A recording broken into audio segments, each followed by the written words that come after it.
নমস্কার, চলছে চলবে রণজিতে আপনাদের সবাইকে স্বাগত। আপনাদের ভালো রাখতে সমাজকে ভালো করার প্রয়াসই এই প্রতিবেদনের অবতারণা। আজকে 28শে আগস্টে মমতা বন্দ্যোপাধ্যায় যে বক্তৃতা দিচ্ছিলেন, বিভিন্ন পর্বে আপনাদের সেগুলো আমি তুলে ধরব। এই পর্বটায় তুলে ধরব যে পরিযায়ী শ্রমিকদের নিয়ে তিনি যা বললেন এবং অন্যান্য রাজ্যে পরিযায়ী শ্রমিকদের কী অবস্থা এবং এই রাজ্যে পরিযায়ী শ্রমিকদের তিনি কিভাবে বা এই সরকার কিভাবে ট্রিট করে।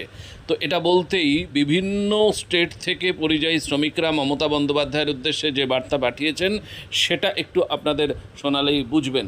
দেখুন, যে পরিস্থিতি চলছে তাতে পরিযায়ী শ্রমিকরা পশ্চিমবঙ্গে আসার কোনো রকম সদিচ্ছা দেখাচ্ছে না। এই কারণে এইখানকার অবস্থা এতটাই করুন, এইখানেই তো কোনো রকম কর্মসংস্থানের সুযোগ নেই, কোনো একটা নতুন শিল্প কিচ্ছু সম্ভাবনা নেই। তিনি হয়তো ভেবেছিলেন যে লক্ষ্মীর ভাণ্ডার, স্বাস্থ্যসাথী, তারপর সবুজ সাথী, এই সমস্ত ছোটোখাটো ওই অনুদানের মধ্য দিয়ে 5,000 টাকা শ্রমশ্রী প্রকল্পে সবাই বাইরে থেকে এখানে চলে আসবেন। কোন ভরসায় আসবে বলুন তো? একটা সংসার চালানোর জন্য ন্যূনতম কতটুকু খরচ লাগে সে বিষয়ে তো তার যথেষ্ট নিশ্চয়ই ধারণা আছে।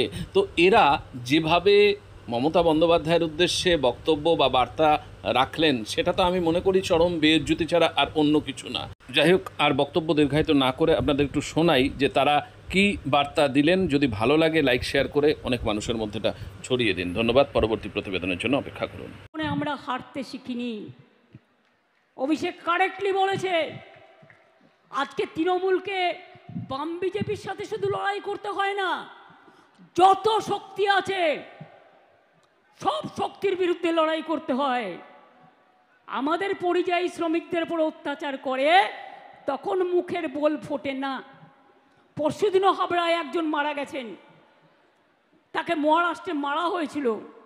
22 লক্ষ বাংলার পরিযায়ী শ্রমিক যারা কাজ ভালো করে তাদের ডেকে নিয়ে যাওয়া হয়, তাদের স্কিল আছে, তাদের গুণ আছে। অথচ দেখুন, আমাদের এখানেও 1.5 কোটি পরিযায়ী শ্রমিক কাজ করে, তাদের আমরা ভাই বোনের মতো ভালোবাসি। কই আমরা তো তাদের উপর অত্যাচার করি না, কারণ এটাই বাংলা। মাননীয় শুভনন্দন বলছি, আমরা কেরালা থেকে বলছি। তো এই যে 5,000 টাকা করে দেবেন বলছেন, এই যুব সমাজটাকে কি বেকার করা? নন্দন পরিযায়ী শ্রমিক বলছিলাম, রাজস্থানের জয়পুর থেকে। নিজের ন্যায্য দাবি এবং অধিকারের কথা বলাটা যদি পাপ হয়ে থাকে তাহলে এরকম পাপ হাজারবার করতে রাজি আছি। বলছি, কাজের সুযোগ করে দিন। আর হ্যাঁ, প্রতিশ্রুতি দিবেন না, কারণ প্রতিশ্রুতি মানেটা কি সেটা আমার থেকে ভালো আপনি জানেন। ঠিক আছে মাননীয়া, আপনি জানেন। ঠিক আছে মাননীয়া। নমস্কার মাননীয়া, শুভনন্দন জানালাম।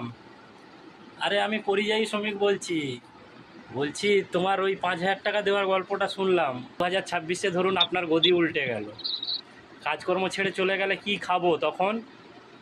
তো বলছি মাননীয়া, আগে কাজের ব্যবস্থা করুন, তারপরে আমাদের মতো পরিযায়ী শ্রমিককে ডাকবেন। ঠিক, এইখানে আমাদের সঙ্গে পরিযায়ী শ্রমিক হয়ে গেলি, কত ক্ষুধার্ত পেট নিয়ে এসেছিলাম এই পর দেশে পর রাজ্যে। আবারও আমার মা চালাকি করে ডাকছে, বলছে চলে আয় তোরা, 5,000 করে মাসে টাকা দেবো। আর কত চালাকি করবেন? ছি ছি ছি। আমাদের বামফ্রন্ট সরকার অনেক ভালো ছিল, আমাদের বামফ্রন্ট সরকার অনেক ভালো ছিল, কোনো চোর চিটিংবাজ কিচ্ছু নেই। বিহার জেল বলো, যেখানে বলো, বামফ্রন্ট যেমন শূন্য পশ্চিমবাংলায়, তেমনি চোরেদের থেকে আমাদের বামপন্থীরা অনেক শূন্য। বলছি দিদি, কেরালা থেকে বলছিলাম, আপনার ওই 5,000 টাকার বিষয়ের কথাটা শুনলাম। তো এই যে 5,000 টাকাটা দিচ্ছেন না, ওটা আমাদেরকে দিতে হবে না? কি কাজ ঠিক করবেন সেটা বলুন, সেই কাজের কত টাকা? Industrial park, MSME, small scale, medium scale, আমরা নাম্বার 1। স্কিলে আমরা নাম্বার 1। এমএসএমইতে মেয়েদের কর্মসংস্থানের দিক থেকে সেলফ হেল্প গ্রুপে আনন্দধারায় আমরা নাম্বার 1 ইন ইন্ডিয়া। আর জানেন কেন? কিছু হিংসুটে লোক আছে, দেখলেই জলে আর লুচির মতো ফলে। এরা হচ্ছে তাই 100 দিনের কাজে পরপর 4 বছর 5 বছর আমরা 1 নম্বরে ছিলাম।